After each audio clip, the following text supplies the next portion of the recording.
All right, we're going to quickly talk about how many companies to choose. Now, usually you want to have about five, well, they say 8 to 12, 5 to 12, whatever. Find your sweet spot, right? I would say personally, what you should do is have about, it depends on your risk level, right? Depends on your risk level.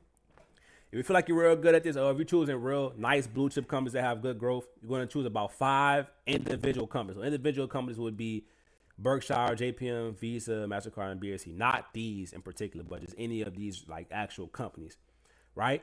And then what you could do to get to your eight, you could add about three index funds, right? So these three index funds will help balance out the portfolio, right? So you could do that. You could add a REIT in there, a real estate investment trust. You could do what you want, but you don't want any more than 12. Like 12 is the cutoff. I personally have five, right? I personally have five. I've been looking to balance my portfolio out recently by probably looking to get into a total market index fund, which is literally just SPY.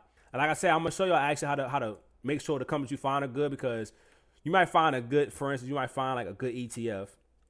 You might find a good ETF, and the top allocations might not be the best company. It might be the second or third company that's really the best, right? You know what I'm saying? Because they're not always right. Majority of the times they're right, but you want to make sure you put it through your actual checklist to make sure.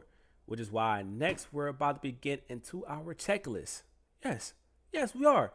We're about to be saying, okay, all right, Zay, we found, and I'm about to use that company we found actually that oh my God, what was that gaming company?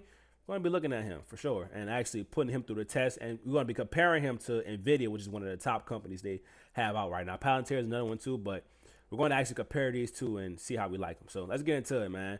But yes, you want at least 5 to 12 companies. I say at least five individuals, three ETFs, and kind of play it like that. You mix and match whatever makes you feel comfortable, but 5 to 12. That's the criteria I give. 5 to 12. That's it. No more, no less. 5 to 12.